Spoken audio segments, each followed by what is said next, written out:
Good morning. Good morning, Anurag. Is my audio video clear? Please let me know in the comment section.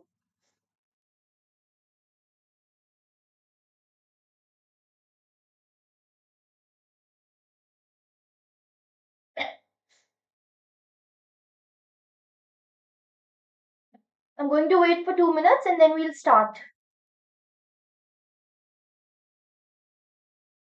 Good morning, Dhanya.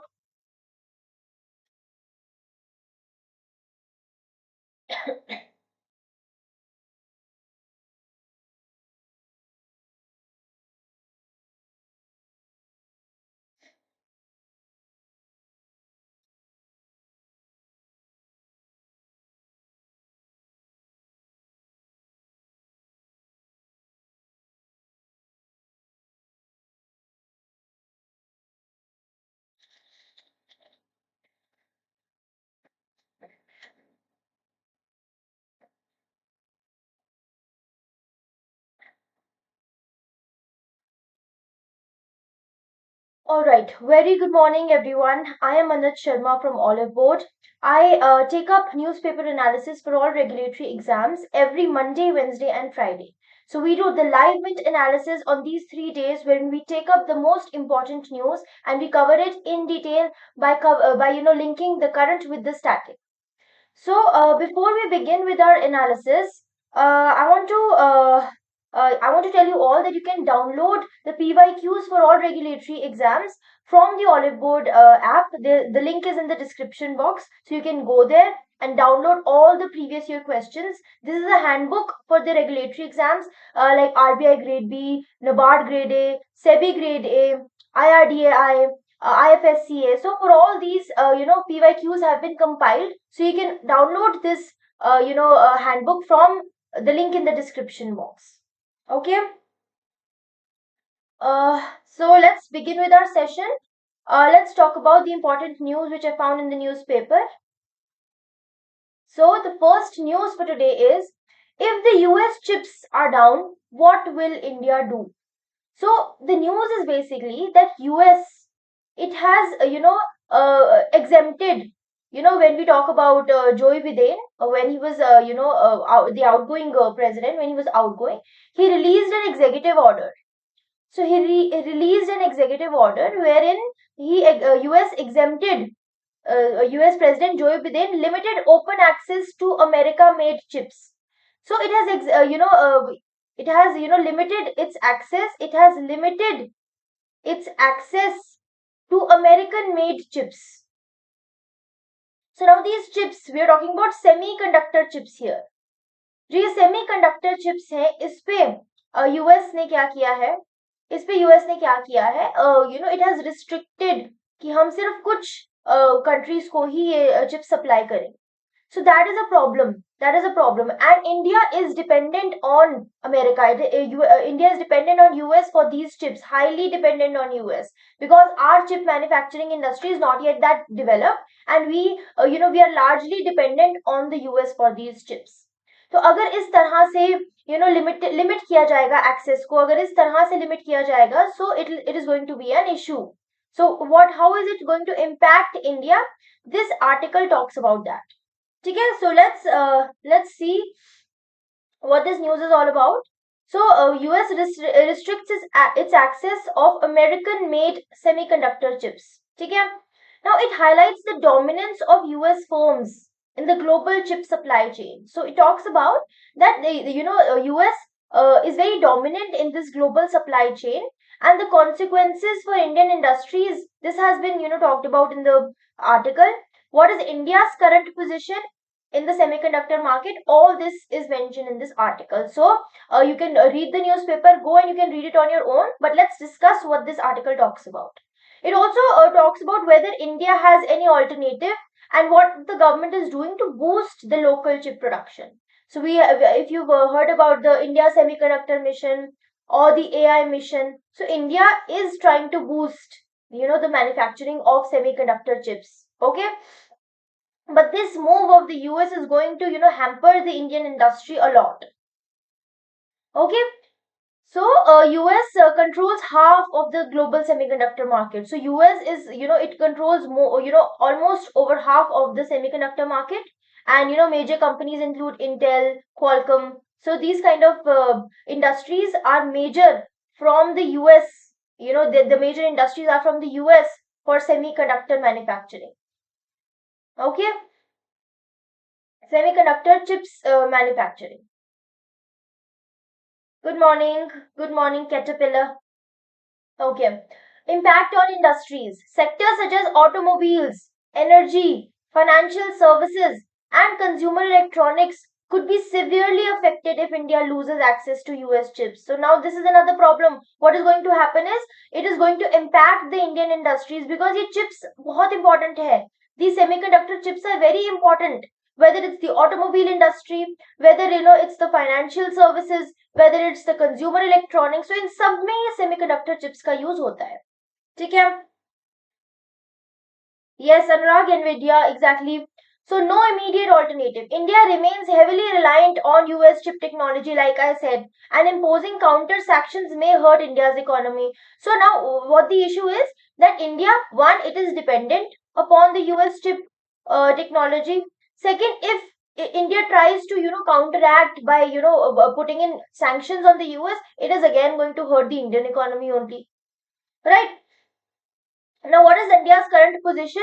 India counts only 4% of the global chip market, primarily in chip design with limited manufacturing capacity. So, only 4% of the global chip market is with India. And also, it is not talking about manufacturing of chips, not manufacturing, only the design. Only this 4% is about the design of the chips. So this is very less. So you can use this data in your answers. When you write the descriptive answer, then you can start your answer. If you have a question related to semiconductor chips or the semiconductor industry or these kind of sanctions, or if any question is related to this, you can start your answer with this, that India accounts for only 4% of the global chip market. That too, primarily chip design with limited manufacturing capacity. Okay, so you can add this in your answer. Now, what are the government initiatives? It has taken the AI mission, partnership with semiconductor firms to boost local production. Okay, what are the future prospects? Despite efforts in AI chip development, India is still decades behind global leaders. So US and Taiwan, they are the global leaders in semiconductor chips. ठीक है, तो even if you are putting in lot of efforts, वो भी काफी कम है. That is why जो ये move है यूएस का, that is going to hamper the Indian industry a lot. ठीक है, so let's try and answer this question. If you understood the news, what is the biggest challenge India faces in becoming a global semiconductor leader? तो क्या biggest challenge है India के पास? Lack of advanced semiconductor fabrication plants, high dependency on US and Taiwan for chip technology, shortage of skilled workforce in semiconductor manufacturing, long development cycle and high capital investment, limited government incentives compared to global leaders. So Nurag says B. What about others? What about others? I want answers from you. Caterpillar, Dhanya. Oh, I want your answers from you.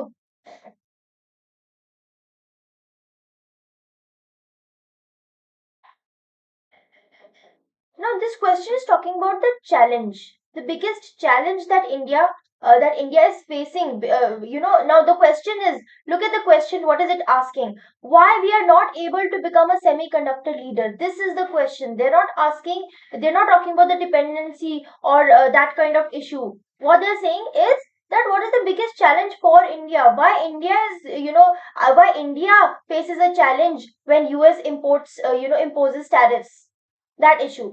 So that the answer is lack of advanced semiconductor fabrication plants, because our manufacturing plants are very less, that we are not able to locally produce it, and that is why we are dependent on the countries outside. So this is your answer. Yes, Anurag, A भी होना चाहिए, exactly. So A is the answer. High dependency है US Taiwan पे, no doubt. But the answer is, what is the challenge that India faces becoming a global semiconductor leader. What is the issue? ठीक है, major issue क्या है? They don't have their own local production units. ठीक है, so yes, A is the correct answer. Okay, let's move on to the next important news. Next है, microfinance companies may see credit crunch. तो यहाँ पे एक और news है, micro finance firms में विटनेस क्रेडिट क्रंच वर्सनिंग. सो ये इसमें हम माइक्रो फाइनेंस की बात कर रहे हैं. जो micro finance institutions, we talking about micro finance institutions. ये इंस्टीट्यूशंस क्या है? What do you mean by micro finance institutions? जो बहुत छोटे छोटे लोन्स, छोटे छोटे अमाउंट के लोन्स प्रोवाइड करते हैं to the needy. So the people who can only avail, a finance in a very small amount, who can avail loans in a very small amount, ये उनको provide करते हैं. लेकिन इनकी funding भी कहीं से होती है. They are also funded by banks. They are also funded by other banks. तो ये जो banks जो इनको मनी प्रोवाइड करते हैं, फाइनेंस प्रोवाइड करते हैं, हम उसके क्रेडिट क्रंच की बात कर रहे हैं कि वो मतलब वो काफी प्रोवाइड नहीं कर पा रहे हैं, जिस वजह से इन माइक्रो फाइनेंस इंस्टीट्यूशंस के पास क्या है? Credit crunch. We are seeing a credit crunch in these microfinance companies. Okay, so microfinance institutions in India, they are facing a severe funding crisis. So what is the issue? They are facing a severe funding crisis as banks and NBFCs, non-banking financial companies, they are slowing down their lending activities. So जो ये NBFCs है या फिर ये जो banks है, they are not lending adequately to the these microfinance institutions. That is the problem. That is a major problem. तो ये NBFCs क्या होते हैं? They are not exactly a bank, but they perform certain functions like a bank. They perform certain functions like a bank. Okay, but they are not exactly a bank. तो सब functions नहीं करते ये bank के, but काफी functions bank के करते हैं, like lending and all. So your homework should be that you need to read about what NBFCs are. I'm going to take up a session in 1 or 2 days about non-banking finance companies. So if you want to attend that, you can attend it. It's going to be around 4 p.m. So probably it is going to be day after tomorrow, or tomorrow. It is going to be tomorrow. So if you want to understand NBFCs in detail, non-banking finance institutions or companies, you can attend that class as well. Okay, so microfinance institutions, they're having a credit crunch. So experts warn that downgrades of microfinance companies, it may increase the risk of defaults and rating cuts. So now this is going to increase the defaults. It is going to increase the non-performing assets. Okay. So the disbursement of loans from banks has reduced basically. So banks are not providing them with credit. Plus another cherry on the top, Karnataka government Karnataka government has introduced measures to control aggressive loan recovery practices. So loan recovery practices का क्या मतलब है? For example, there is an asset जो एक non performing asset बन गया है, या फिर the people are not paying back their loan. तो उसमें क्या करते हैं? अग्रेसिवली हम उनसे लोन रिकवर करने की कोशिश करते हैं. यूजुअली ये प्रोसीजर फॉलो किया जाता है कि you try to recover that loan.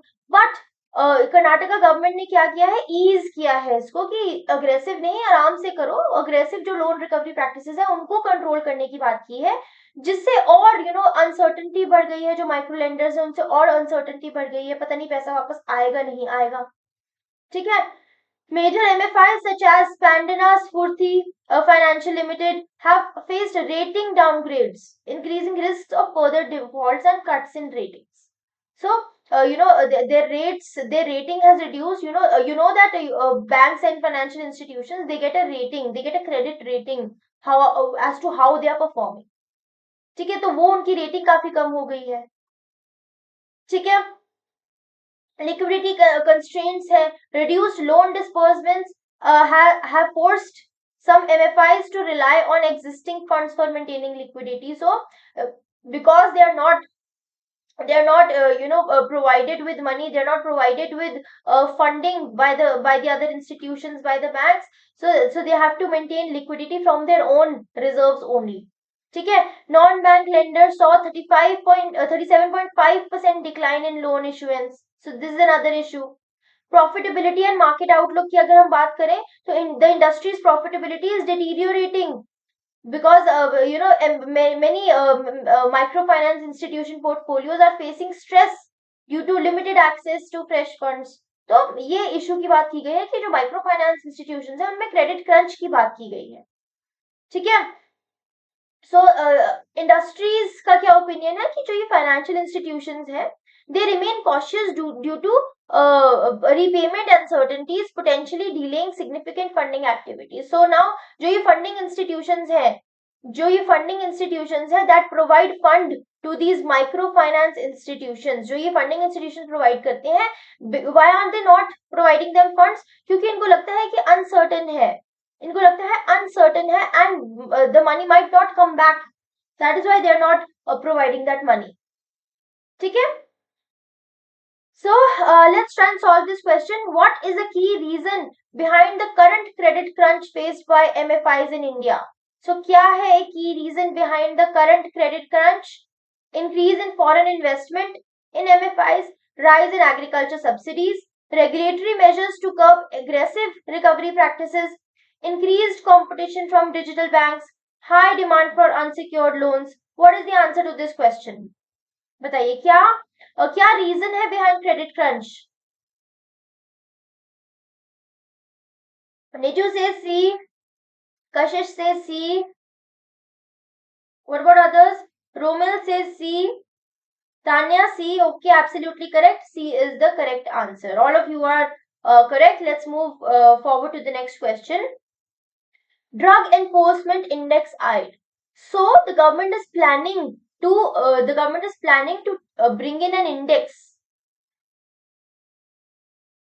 Yes, C is the correct answer. So government is going to prepare an index called the Drug enforcement index. तो ये ड्रग एनफोर्समेंट इंडेक्स की बात कर रहे हैं कि लेकर आएंगे कि किस तरह से ड्रग रिलेटेड कोई भी अगर कोई रेगुलेशन है drug related, how is it being enforced in different states and UTs, उसकी बात की गई है, ठीक है। So let's see, the union government is planning to introduce a drug enforcement index to assess the readiness of states and UTs in enforcing regulations on drugs, medical devices and cosmetics. तो क्या है news कि हम एक index बनाएंगे जिसमें हम देखेंगे, जिसमें हम असेस करेंगे कि जो स्टेट्स है एंड जो यूटीज है उनके वो किस तरह से रेगुलेट करें, किस तरह से वो रेगुलेशंस लेकर आ रहे हैं, किस तरह से वो रेगुलेशंस को इम्प्लीमेंट कर रहे हैं, एनफोर्स कर रहे हैं related to drugs,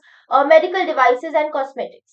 Okay, so it aims to enhance transparency, strengthen regulatory practices and improve drug safety surveillance. ठीक है, तो ट्रांसपेरेंसी को इंश्योर करने के लिए, रेगुलेटरी प्रैक्टिसेस को इंश्योर करने के लिए, ड्रग सेफ्टी सर्वेलेंस को इंश्योर करने के लिए, that is the reason why we are going to the government is going to bring in this drug enforcement index. ठीक है, क्या ऑब्जेक्टिव है? वही ट्रांसपेरेंसी लेकर आना, कंसिस्टेंसी लेकर आना रेगुलेटरी प्रैक्टिस में। So what is this, what we are talking about, consistency and regulatory practice across states and UTs. अब क्या है कि सेंटर की इन्फोर्समेंट रेगुलेशन डिफरेंट है, अलग अलग स्टेट्स की जो रेगुलेशन है वो डिफरेंट है, तो उसमें क्या होता है, डिस्क्रिपेंसी हो जाती है। Something which is allowed by some state is not allowed by the other state, तो वो एक इशू आ जाता है। तो इसको स्ट्रीमलाइन करने के लिए, to streamline the regulations in each and every state and at the centre level, for that what we are trying to do is we are going to bring a drug enforcement index. Okay, so what is the current issue?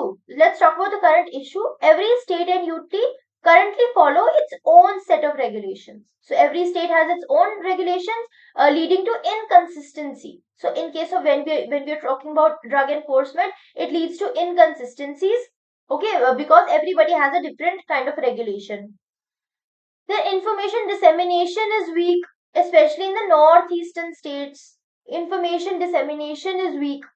Some states continue to permit the sale of fixed dose combinations. Now, fixed dose combinations, they are banned.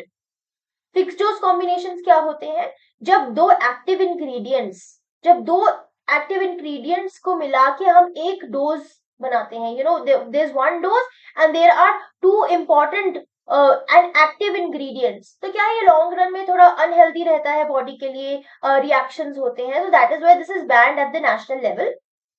ठीक है, तो that is why these are banned at the national level, but still a few states they are still allowing this sale of fixed dose combinations. तो अगर states के अपने laws different होंगे, अपने regulations different होंगे, so how is the government going to enforce it at the national level? तो वो enforcement of regulations difficult हो जाता है, you know, when everybody is following a different perspective, right? Now what are the parameters of the index? What will the index include? Number of raids conducted, कितनी Reds हुई हैं, staffing and enforcement resources, क्या adequate staff है या नहीं है enforce करने के लिए, testing of drug samples, failure और पास रेट्स ऑफ टेस्टेड सैंपल्स की, जो टेस्ट कर दिए उसका फेलियर रेट क्या है, जो भी हमने सैंपल टेस्ट किया है, या फिर उसका पास रेट क्या है, डेटा ऑन वेकेंट और फिल्ड एनफोर्समेंट पोजीशंस। तो हमने क्या देखता है कि किस तरह से जो ये रेगुलेशंस है वो एनफोर्स हो रही हैं, that is what you have to सी।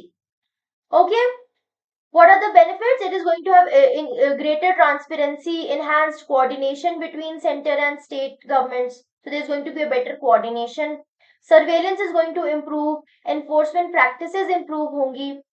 ठीक है, ये पैरामीटर्स कौन फाइनलाइज करेगा?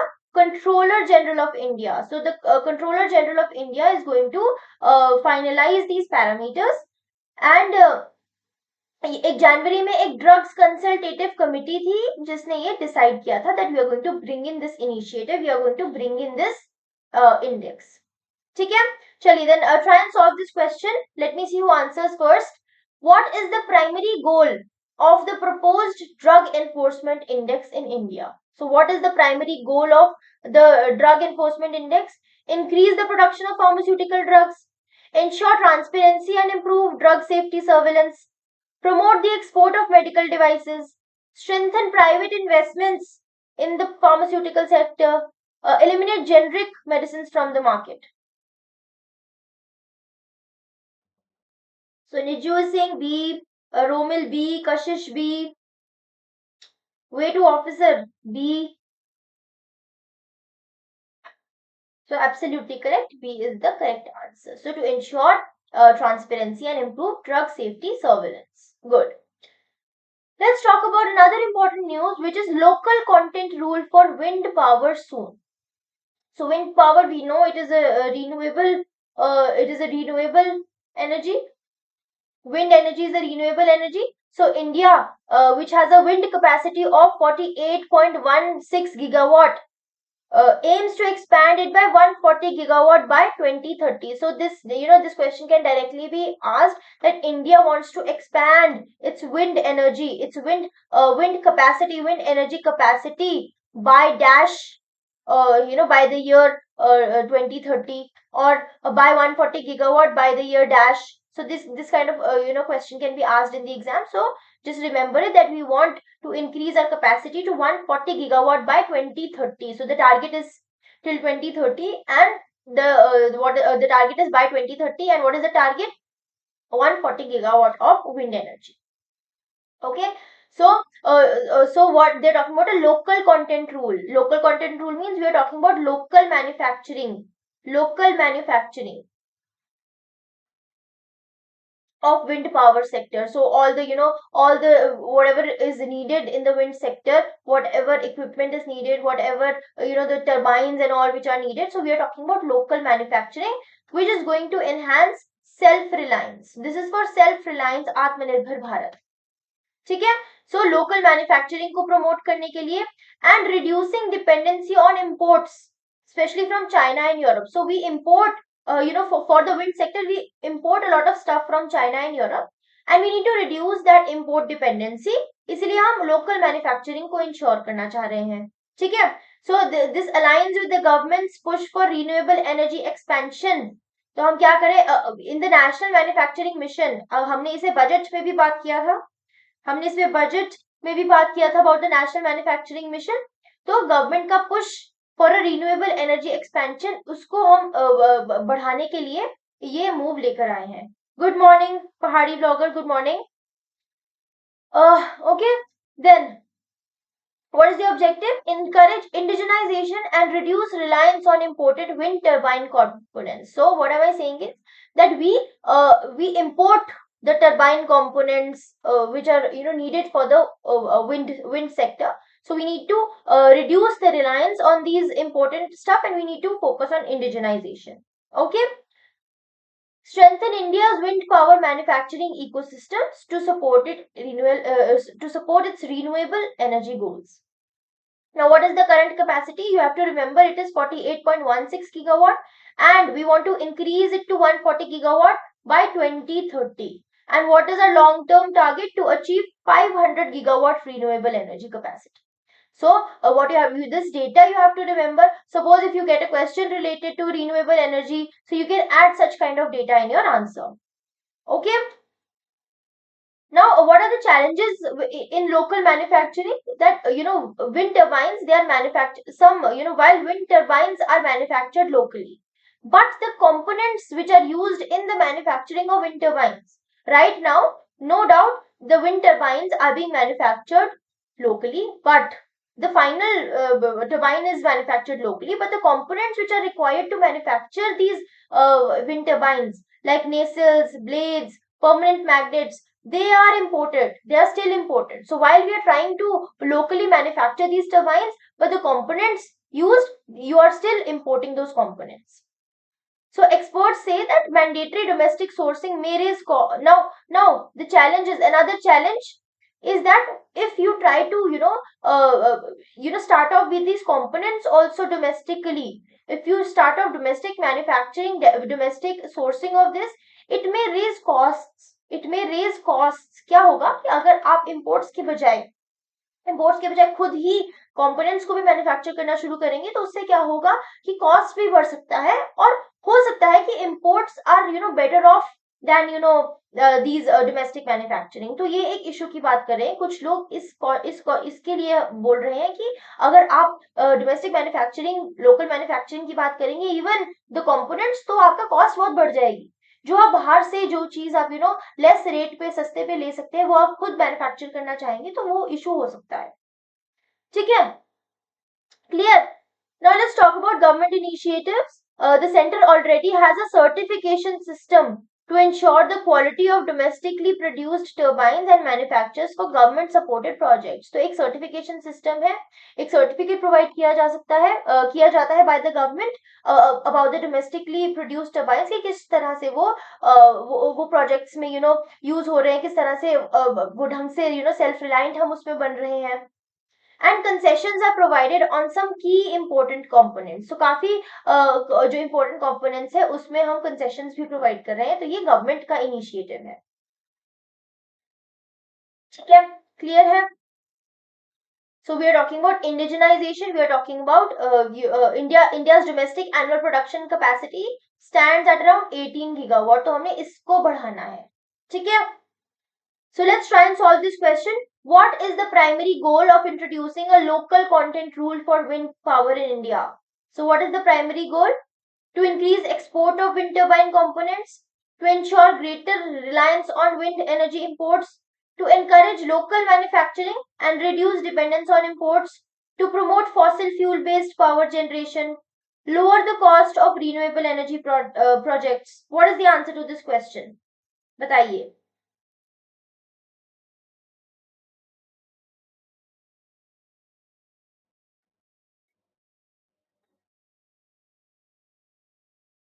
All of you are correct. Kashish, Niju, Romil, V2 officer, all of you are correct. Encourage local manufacturing and reduce dependence on imports. तो हमने इस तरह से अपने न्यूज आर्टिकल्स को स्टडी करना है, so that you are able to solve such kind of MCQs, so that you are able to solve such kind of questions. ठीक है, चलिए. Let's move on to the next important news, which is your Jan Aushadhi to add 10,000 stores by the year 2027. तो इसमें क्या बात कर रहे हैं? जन औषधि केंद्र की बात कर रहे हैं कि ऐसे सेंटर्स जो हैं, जन औषधि जो सेंटर्स है उनको हम क्या करेंगे, बढ़ाने की बात कर रहे हैं. We are adding centres. Now what is this scheme? So this Jan Aushadhi scheme talks about providing affordable medicines तो अफोर्डेबल मेडिसिन प्रोवाइड करने के लिए अराउंड 50 to 60% कम रेट पे मेडिसिन प्रोवाइड की जाती है इस स्कीम के through, so that your health care your health can be universal, your health care can be universal, तो ताकि सब लोग अफोर्ड कर सके। तो इस तरह से मेडिसिन को कम रेट पे कम रेट पे प्रोवाइड किया जाता है थ्रू दिस स्कीम। सो उसके लिए जन औषधि सेंटर्स या जन औषधि केंद्र और Jan Aushadhi stores are made जो ये चीज प्रोवाइड करते हैं, ठीक है। So you can see that you can see the achievement of the scheme. It sold the scheme sold medicines worth 665 crore in financial year 21, which doubled in the next 2 years to 1236 crores. So you can see that this scheme is a success. So what we're trying to do is we are going to bring in 10,000 more stores by the year 2027. Okay. So, the Indian government's affordable medicine scheme. So, this is the affordable medicine scheme, Jan Aushadhi Yojana. You can say establishing Jan Aushadhi Kendras. Okay, they aim to expand by opening over 10,000 new stores across the country by the year 2027. तो ये आपको target याद रखना है, क्या है target? 10,000 new stores by the year 2027. तो ये क्या करता है? To ensure wider access to low cost medicine. So low cost medicine का वाइडर एक्सेस होगा, many people are going to able to afford it, उसके लिए ये जन औषधि केंद्र बनाए गए हैं, ठीक है। Now the current number of registered Jan Aushadhi Kendras, what are they? They are 15,033. So remember that the current जो आपका registered Jan Aushadhi Kendras है, they are 15, around approximately 15,000. And the target, now remember this target also, to reach 25,000 by financial year 27 with the addition of 10,000 stores in the next 2 years. तो हमने financial year 27 तक total 25,000 लेकर आने हैं केंद्रास। That means हमने add करने हैं 10,000, लेकिन हमारा जो टारगेट है वो क्या है? हमने 25,000 स्टोर्स तक लेकर जाना है, ठीक है। तो ऐड कितने करेंगे हम? 10,000। करंटली हमारे पास कितने हैं? 15,000। तो हमारा टोटल जो टारगेट है वो क्या है? 25,000 केंद्रास, ठीक है। Efforts are being made to resolve supply chain bottlenecks. तो कोई भी अगर सप्लाई चेन इशू है, सप्लाई साइड से कोई इशू आ रहा है, मेडिसिन का सप्लाई साइड से कोई इशू आ रहा है, हम उसको एड्रेस करेंगे। And we are going to ensure that adequate stocks of medicine are available to meet the growing demand, ठीक है। Clear? So if we talk about the sales performance, sales revenue grew from 665 crore. We've already seen this, right? To 1236 crore in the next 2 years. So if we talk about financial year 23, from 21 to 23, we almost doubled. The sales almost doubled, and turnover reached 1470 crore. So you can see that how this scheme is really doing well. The sales revenue is really doing well. Okay. Now let me explain you what is the difference. What is turnover? So turnover is whatever money, whatever sales revenue you are having. So for example, you've done 100 rupees worth of sales, ठीक है, लेकिन उसमें आपका क्या है? कुछ cost भी तो लगा है। जितना सेल करके आपको पैसा आया है, दैट इज योर टर्नओवर। लेकिन फिर अगर आप उसमें से आपको जो कितनी कॉस्ट लगी थी, प्रोडक्शन कॉस्ट लगी थी, अगर आप उसमें से उसको माइनस कर देंगे तो आपका वो नेट प्रॉफिट आ जाता है कि आपने कितना प्रॉफिट कमाया है। तो turnover is when you do not subtract the production cost that you are having or the cost that you have incurred, चाहे वो ट्रांसपोर्टेशन पे हो, चाहे वो प्रोडक्शन कॉस्ट हो, चाहे वो रॉ मटेरियल पे हो, कुछ भी हो, आपने माइनस नहीं किया है। जो आपने पैसा लगाया आपने वो माइनस नहीं किया है। जितना आपने सेल किया है उससे आपको जो पैसा आया है, that is your turnover. Okay, so if you see the growth in 2024 alone, 4,500 new stores were added. So if you talk about 2024, 4,500 new stores were added, and initially they were only 80 centers in 2014. So this scheme started off in 2014 and there were only 80 centers, and if you see now, there are around 15,000 centers as of now. Okay. So what are the benefits of this Jan Aushadhi? It offers medicines at 50 to 80% cheaper than the branded counterparts. So you can see that it has made medicines so affordable So it aims to make healthcare more affordable for the common population so that all the people can afford the medicines. Okay, now try and answer this question. What is the target number of Jan Aushadhi Kendras by financial year 27? What is the target number of Jan Aushadhi Kendras? 10,000, 15,000, 20,000, 25,000 or 30,000?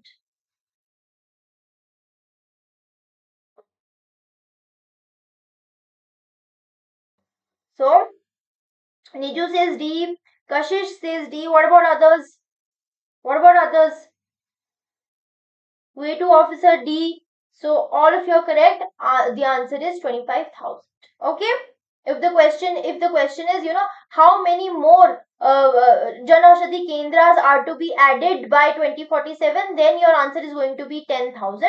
But they are asking the target number, which is 25,000. Yes, Juhi, very good. Related to what? Related to the profits that the multinational companies earn. Whatever profits these multinational companies earn, they have to pay some kind of tax also on this. Whatever profits they earn, the capital gains tax, you can say. Whatever profits they earn, on that they have to pay taxes to the government. So the government is talking about bringing in new rules for that. And why are we bringing in new rules? Because US has exited a global tax agreement led by OECD. So OECD is an organization of all the developed countries. So US ने क्या किया है, इससे exit किया है. इससे exit इनकी एक अग्रीमेंट है, टैक्स अग्रीमेंट है, उससे इन्होंने एग्जिट किया है. In the next few slide we are going to see कि ये अग्रीमेंट किस बारे में थी, क्यों इसको एग्जिट किया है. तो क्योंकि अब हमें वी नो दैट जब से Donald Trump has become the president, तब से कुछ ना कुछ every day we are seeing drastic changes. ठीक है. So US has exited from this OECD global tax agreement, and that is why we are going to bring in a new set of rules to tax profits earned by the MNCs. So this objective is going to bring clarity and reduce disputes over taxation by establishing objective methods for calculating profits. So through these new rules, we are going to bring clarity. We are going to reduce the disputes related to the taxation of these profits of the MNCs. Okay, so these rules will be based on principles suggested by Central Board of Direct Taxes. So CBDT के accordingly ये rules बनाए जाएंगे. So it will be based on CBDT, the 2019 rules which were suggested by CBDT to determine how profits of MNCs with business connections in India will be taxed. So how will these profits of MNCs be taxed? That will be according to the CBDT principles which were suggested in 2019. So US recently withdrew from a global tax pact led by OECD, which aimed to curb aggressive tax avoidance by tech firms. तो ये agreement किस बारे में थी? What was this agreement about? जो ये OECD की agreement थी, उसमें ये बात कर रहे हैं कि जो companies, जो multinational companies avoid करती थी taxes, जो tax evade करती थी, उनके ऊपर heavy aggressive regulations की बात करती थी. This talked about aggressive levying an aggressive tax. Talking about talking about these avoidance of taxes by these MNCs. इसके ऊपर regulations लेके आने की बात कर रही थी ये agreement. So what was this agreement about? It was about curbing the tax avoidance by the tech firms. So they used to evade the taxes. तो उसके लिए क्या है, ये agreement लेकर आई थी. Now US has withdrawn from this agreement. US has withdrawn from this agreement, जिस वजह से हम क्या है, अब हम अपने रूल्स लेकर आएंगे, so that हम at least on our side, on India side, हम एक क्लैरिटी लेकर आए कि कितना प्रॉफिट उनको देना पड़ेगा, क्या रेगुलेशंस होंगी. That is to be clarified by India. ठीक है, clear. So taxable profits in India will be computed based on factors like user base. So how will these profits be how will these profits be taxed, on what basis? User base is how many people are using the products by manufactured by these MNCs, the sales by these MNCs, the number of employees that they're employing, then the assets that they have. So this is going to better assess the MNC's contribution to the Indian economy. So in the Indian economy is allowing these MNCs to work in the country, so they also have to pay the tax. Okay. So the move is expected to offer clear guidelines for both MNCs. So MNCs के लिए और tax department के लिए clear set of rules बन जाएंगे, so that there is no dispute. Okay, and then previously also India had a 2% equalization levy on digital services introduced in 2016, which were removed in 2022. So ये past में ये रहा है कि हमने 2% equalization levy लगाई थी digital services पे. Now what is equalization levy? Is anyone aware about what is equalization levy? Does anyone know? If you know, that you can write it in the comment section. What do you mean by equalization levy?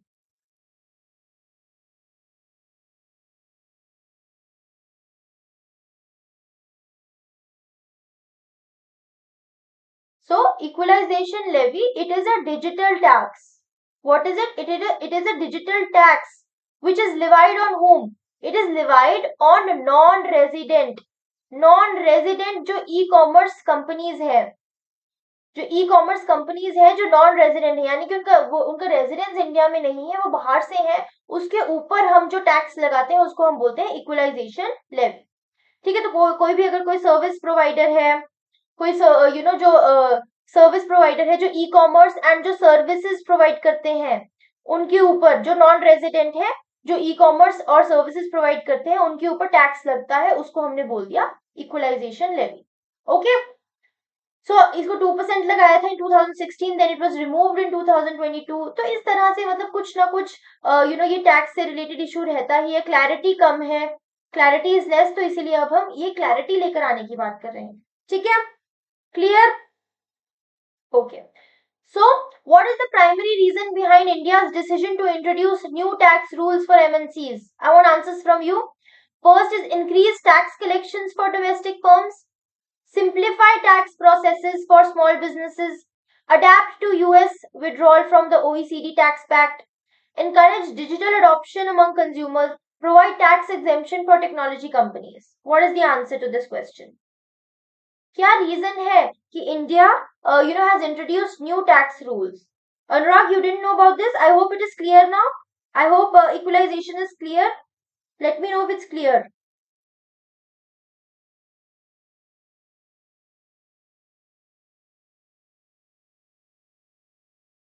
So what is the answer to this question? Increase tax collection for domestic firms, या simplify करना tax processes, या फिर adapt करना to US withdrawal from the OECD pact, encourage digital adoption, या फिर tax exemption provide करना. What is the answer? So way to officer says C. What about others? So C is the correct answer. Absolutely correct. Chal. Now we are seeing a depreciating rupee. We know that the rupee is depreciating. The value of rupee is declining on an everyday basis. So, and we know that we are following a managed floating rate system. जो हमारा exchange rate है, क्या system follow होता है India में? Manage floating. That means manage floating एक ऐसा exchange rate system है जिसमें हम एक्सचेंज रेट को मार्केट सप्लाई और मार्केट डिमांड के अकॉर्डिंग तो हम छोड़ देते हैं, लेकिन whenever there is an intervention of the government required, whenever there is an intervention of the government required or the RBI required, then the RBI intervenes and tries to stabilize the economy. तो stabilise करना exchange rate को, वो किसका काम है? RBI का काम है. तो बिकॉज रुपी बहुत ज्यादा डेप्रिशिएट कर रहा है, रुपी की वैल्यू बहुत गिर रही है due to several reasons that we have already discussed in our previous live mint analysis session. अगर आप लगा रहे हैं तो आपको पता होगा कि क्यों रुपी डेप्रिशिएट कर रहा है, उसके हमने बहुत रीजंस देखे हैं. तो अब आरबीआई ने क्या किया? What is the news? RBI intervenes to stop rupee's fall to 88 against dollar. तो ऑलमोस्ट 87 पॉइंट समथिंग हो गया था, तो अब उसको 88 तक गिरने से बचाया है आरबीआई ने इंटरवीन किया है. ठीक है. And you can see here the rupee has emerged as the worst performing Asian currency year to date against a stronger dollar. So you can see that the rupee is performing poorly against the dollar. ठीक है. So RBI ने क्या है, RBI has intervened in the foreign exchange market by selling dollars to stabilize the rupee. अब क्या है कि रुपी की जो वैल्यू है वो बहुत गिर गई है, रुपी की वैल्यू बहुत ज्यादा गिर गई है. ठीक है. तो अब क्या किया है, आरबीआई ने इंटरवीन किया है, डॉलर्स को बढ़ा दिया है, डॉलर्स को बढ़ा दिया है, डॉलर सेल कर दिए ताकि लोगों के पास अब रुपीस कम हो, रुपी की वैल्यू गिर गई है, रुपीस लोगों के पास हाथ में ज्यादा आ गया है. तो अब आरबीआई ने क्या किया है, डॉलर्स की कमी को पूरा किया है, डॉलर्स कम है अब, तो डॉलर्स को क्या किया है, सेल किया है, स्टेबल किया है ताकि एक्सचेंज रेट थोड़ा स्टेबल हो. ठीक है. तो आरबीआई किसके थ्रू एक्सचेंज रेट को स्टेबलाइज करता है, बाय ईदर सेलिंग डॉलर्स और by buying dollars from the market. इसके थ्रू क्या करता है, आरबीआई स्टेबलाइज करता है एक्सचेंज रेट को. तो अब अगर रुपी की वैल्यू बहुत गिर गई है, रुपी की वैल्यू बहुत ज्यादा गिर गई है, ठीक है, रुपी बहुत ज्यादा डेप्रिशिएट हो गया है, तो उस केस में क्या हो रहा है कि आरबीआई ने डॉलर्स को सेल किया है, डॉलर्स को सेल किया है, क्योंकि डेप्रिशिएशन से क्या होता है, हमारे एक्सपोर्ट्स बहुत ज्यादा बढ़ जाते हैं, हमारे एक्सपोर्ट्स बहुत ज्यादा बढ़ जाते हैं, एक्सपोर्ट्स बढ़ जाते हैं तो हम एक्सपोर्ट्स तो जो हमारा एक्सपोर्ट्स बहुत बढ़ जाते हैं तो हमें क्या करना है कि अब डॉलर्स बढ़ाने हैं ताकि हम इंपोर्ट भी उतना ही इक्वली करें और ताकि जो हमारा एक्सचेंज रेट है वो स्टेबलाइज हो जाए, एक्सचेंज रेट हमारा स्टेबलाइज हो जाए. ठीक है. तो इस तरह से आरबीआई इंटरवीन करती है बाय सेलिंग और buying dollars to stabilise the rupee.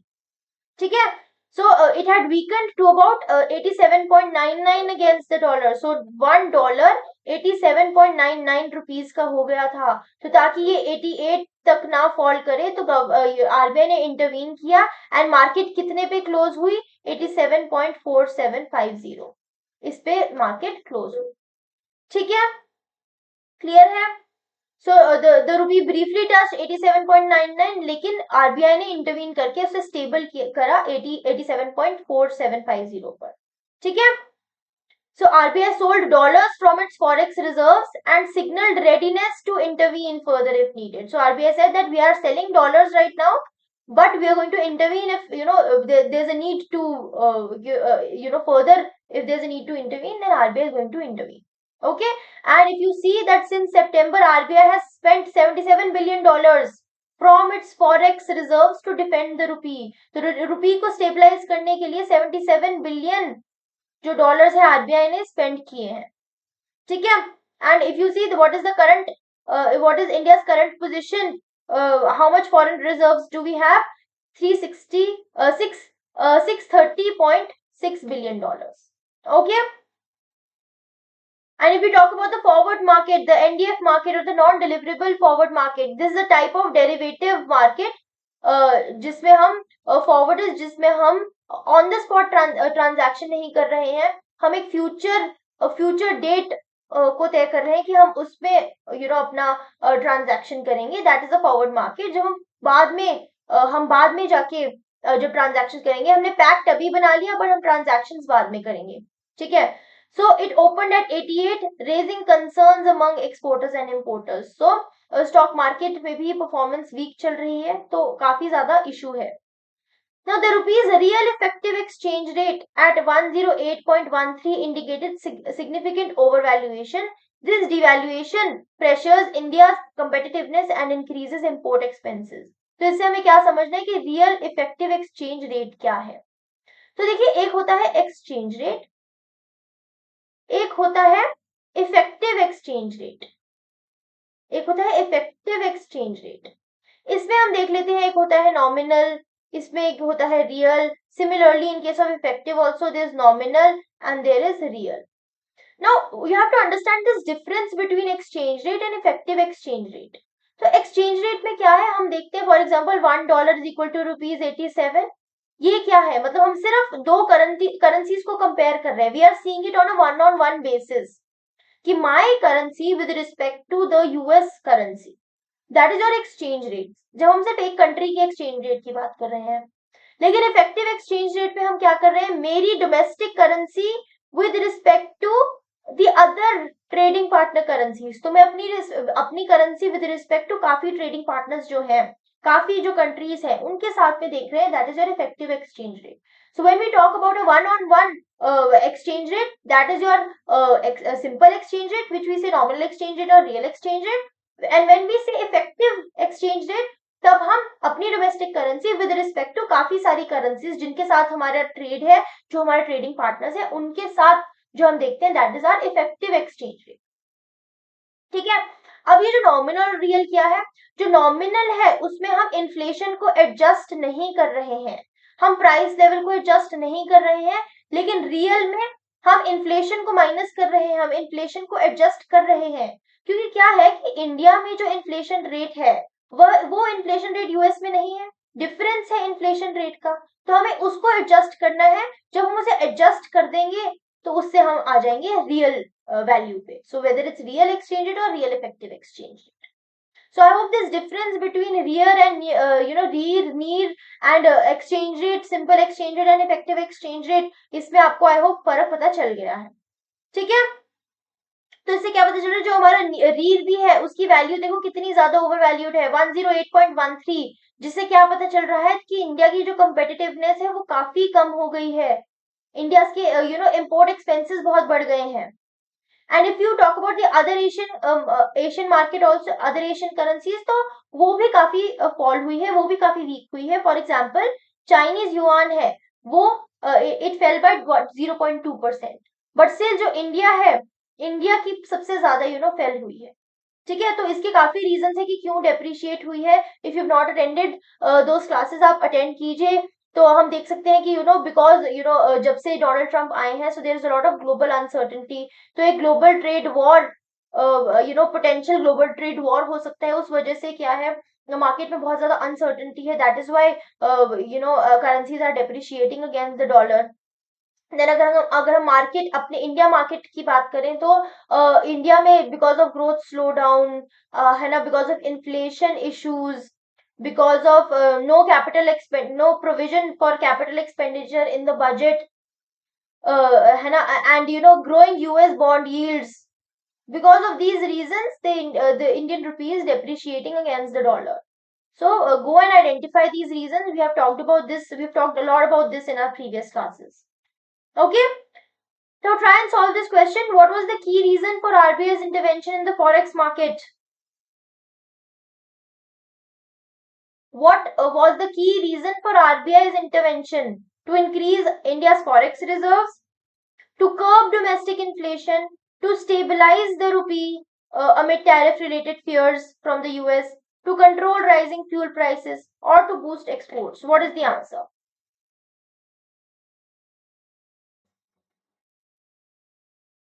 So, yes, Romil. Yes, way to officer C. Okay.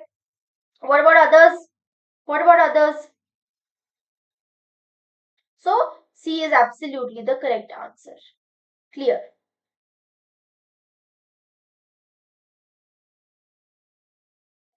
So next is, ahead of Bihar polls, center seeks to curb Masoor imports. So what are we saying?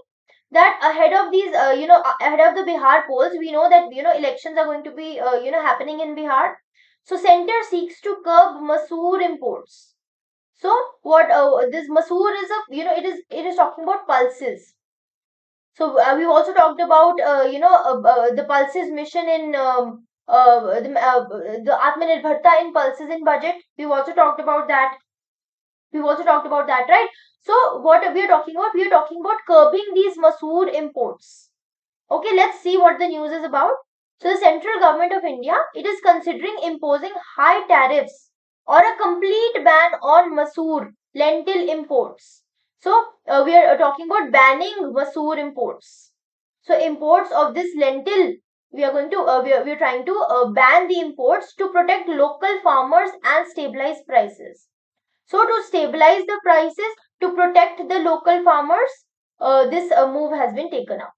So it comes as part of the broader efforts to promote self-reliance in pulses. So we saw one of the mission according to the budget also, Atmanirbharta in pulses. Atmanirbharta in pulses. Go and read about that 6-year mission. Atmanirbharta in pulses. So it is going to promote self-reliance. So for that, this move has been taken up.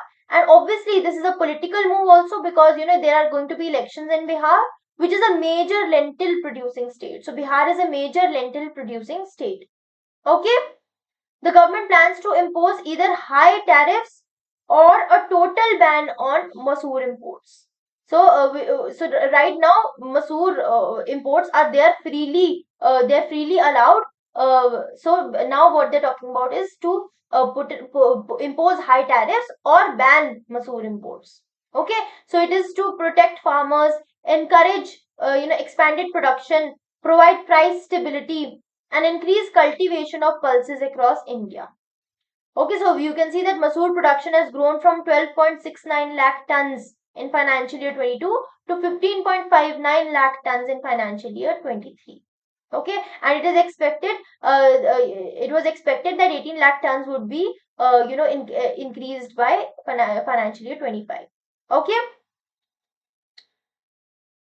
so this is also for electoral gains in Bihar. We know about that there are going to be elections in Bihar, so because of that also this move has been taken up. And obviously we want to talk about self-reliance in pulses. Okay, this is our major goal. And queries to ministries for finalization were pending at the time of report. So now we are just waiting for the decision. Basically, we are just waiting for the decision. So now, what is the primary goal behind the center's move to restrict Masoor imports? Try and solve this question. What is the answer to this question? To increase India's exports of lentils, to protect the interests of local farmers and stabilize prices, to reduce India's reliance on African countries, to promote imports from other regions, to develop new agricultural technologies. What is the answer to this question? Try and solve it. Anurag says B. What about others? Way to officer says B. I'm waiting for others' reply. So absolutely correct. B is the correct answer. You're absolutely correct, Anurag. Way to officer, correct. To protect the interest of local farmers and stabilize the prices. All right. So that's it for today. I found these articles very important. So go and revise it. Okay. Try and solve these MCQs again. Read these articles from the newspaper, so that you can have clarity and you can yourself also improve the way you read, the newspaper, the way you understand it. Before coming to the class, try and read the newspaper on your own. Try to identify which are the important articles, and then come and attend the class, so that you know whether you are reading the newspaper properly or not, whether you are reading it correctly or not, whether you are able to identify the important news or not. Okay, so if there is any doubt, you can ask me in the comment section. Otherwise, I'm going to take your leave. We are going to meet on Friday with the news analysis. So I'll just wait for a minute or two. So if you have any query, if you want to ask anything, you can write in the comment section and I'm going to reply. You're welcome, Anurag. You too have a good day. Everybody have a good day. So if anyone wants to ask anything, you can ask. Otherwise, we'll meet on Friday.